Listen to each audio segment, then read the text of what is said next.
जय हिंद। जैसे कि हम पिछला क्लास में देखे हुए थे अलंकार, अलंकार का अर्थ क्या होता है, अलंकार का परिभाषा क्या होता है, अलंकार कितने प्रकार के होते हैं और सबको मैं परिभाषा सहित उदाहरण देते हुए बतला भी दिया था। हम शब्द अलंकार के 4 भेद बतलाए हुए थे कि पहला था अनुप्रास, दूसरा था यमक अलंकार और तीसरा था सलेश अलंकार और चौथा था वक्रोक्ति अलंकार। और वक्रोक्ति के 2 प्रकार भी बताए थे, पहला जो था सलेश वक्रोक्ति और दूसरा जो था वो काकु वक्रोक्ति। अब हम आते हैं जो सलेश अलंकार के भेद था अनुप्रास अलंकार, उसके भी 5 भेद होते हैं। उन 5 भेदों को हम बारी बारी से जानेंगे कि वो क्या होते हैं और उनका उदाहरण क्या है।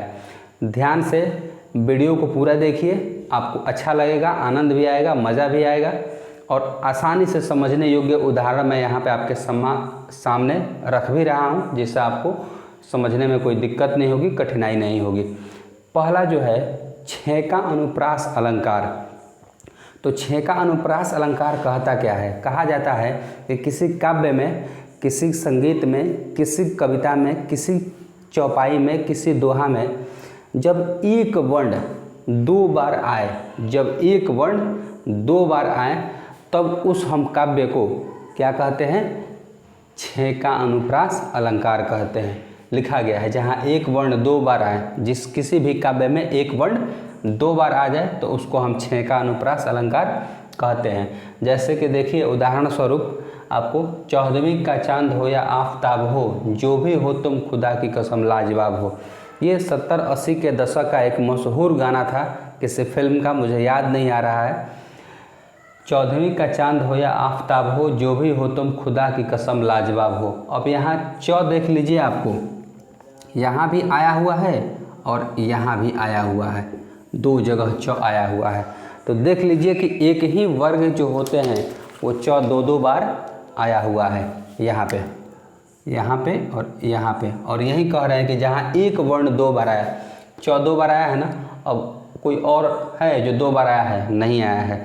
तो जब किसी भी काव्य में एक वर्ण 2 बार आ जाए तो हम उसे क्या कहेंगे? छेका अनुप्रास। दूसरा वृत्या अनुप्रास। अब इसमें कहा जाता है कि वृत्या अनुप्रास में किसी भी काव्य में जब एक वर्ण 2 बार से अधिक आए, मतलब 2 बार से अधिक, 3, 4, 5, 6 बार, 7 बार भी आ सकता है, लेकिन 2 बार से अधिक आना चाहिए। 3 बार या 4 बार या 5 बार, जितना बार आ जाए वो क्या कहते हैं? उसको वृत्या अनुप्रास कहते हैं। ठीक है। अब देखिए इसमें आपसे बेहतर गुलाब क्या होगा, हुजूरे जन्नत सवाब क्या होगा, आप तो हर सवाल का जवाब है, आपका जवाब क्या होगा। अब आप देखिए इसमें 2 वर्ण हैं, जो एक वर्ण है जो 2 बार से अधिक आए हैं। और देख लीजिए आप, एक बार यहाँ आया है, एक बार यहाँ आया है और एक बार यहाँ आया है, 2 बार से अधिक आ गया ना। 2 बार से जहाँ अधिक आ जाए तो उसको हम क्या कहेंगे? वृत्या अनुप्रास। अब हम आते हैं लाटा अनुप्रास अलंकार के बारे में। तो लाटा अनुप्रास के अलंकार के बारे में हम परिभाषा जो है, जहाँ एक शब्द कई बार आए, जहाँ एक शब्द कई बार आए, उसे क्या कह सकते हैं? लाटा अनुप्रास। जैसे कि देखिए धीरे धीरे से मेरी ज़िंदगी में आना, धीरे धीरे से मेरे दिल को चुराना। अब यहाँ पे आप देख रहे हैं कि धीरे धीरे और धीरे धीरे 2-2 बार आया हुआ है, धीरे धीरे और धीरे धीरे 2-2 बार, यहाँ भी और यहाँ भी, एक बार नहीं कई बार आया है। हालांकि धीरे धीरे इसको नहीं पढ़ेंगे, धीरे एक शब्द है, जबकि 1, 2, 3, 4 बार आया हुआ है यहाँ पे। तो जहाँ एक शब्द कई बार आए, इसका ये फिक्स नहीं है कि 2 बार, 4 बार, 5 बार, 6 बार, कई बार, ज़्यादा बार आ जाएगा, उसे क्या कहेंगे हम? लाटा अनुप्रास अलंकार। नेक्स्ट है अंत्यानुप्रास अलंकार। इसको क्या कहेंगे?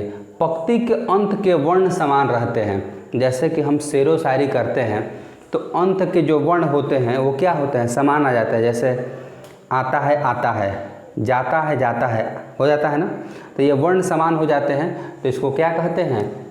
अंत्यानुप्रास अलंकार। जैसे कि तुझे देखा तो ये जाना सनम, प्यार होता है दीवाना सनम, तुझे देखा तो ये जाना सनम, प्यार होता है दीवाना सनम। अब इसमें इस पंक्ति में देखिए सनम, सनम जो अंत का वर्ण है वो समान है, दोनों क्या है? वो बराबर है। तो जब बराबर होगा तो क्या कह सकते हैं? अंत्यानुप्रास अलंकार कहते हैं। नेक्स्ट है पांचवा और लास्ट श्रुत्यानुप्रास। श्रुत्यानुप्रास कह रहा है कि वर्णमाला के किसी एक वर्ग के वर्ण कई बार आए। ध्यान दीजिए कि वर्णमाला जो होता है वो किसी एक वर्ग, जैसे कवर्ग, चवर्ग, टवर्ग, तवर्ग, पवर्ग जैसे आता है ना, तो किसी भी एक वर्ग का, या तो कवर्ग का, या तो चवर्ग का, या तो टवर्ग का, या तो पवर्ग का, या तवर्ग का, तो किसी भी एक वर्ग का वर्ण कई बार आ जाए तब उसको हम श्रुत्यानुप्रास कहेंगे। ध्यान दीजिएगा, यहाँ पे हम लिख दे रहे हैं आपको, जैसे यहाँ पे कवर्ग आ गया,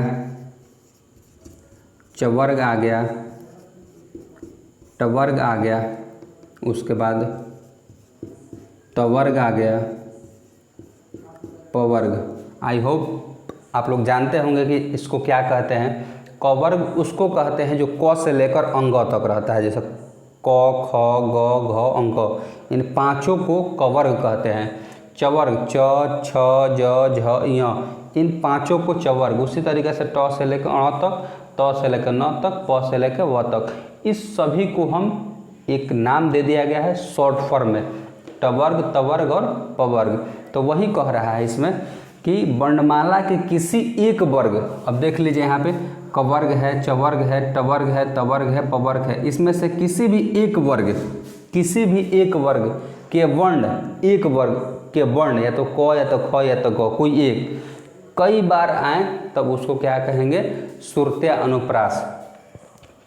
उदाहरण देख लीजिए कि एक लड़की को देखा तो ऐसा लगा जैसे खिलता गुलाब जैसे शायर का ख्वाब।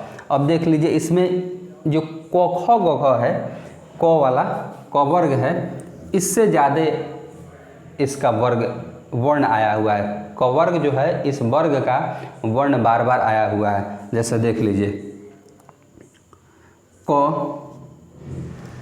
ख, ग, फिर यहाँ भी ख आया है ना, तो बार बार आया हुआ है, तो क्या कह सकते हैं इसको हम, श्रुत्यानुप्रास।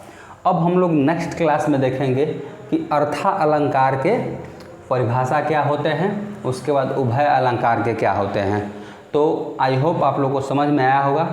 और जाते जाते आज भाई बहन का अटूट प्रेम का पर्व था, यानी कि रक्षाबंधन का था पर्व। हम लोग भी अच्छे से मनाए हैं, आशा करते हैं कि आप लोग भी अच्छे से मनाए होंगे।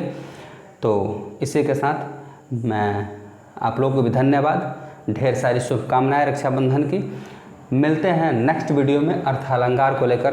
तब तक आप लोग चैनल को सब्सक्राइब कर दीजिए, लाइक कर दीजिए, comment and share. Thank you.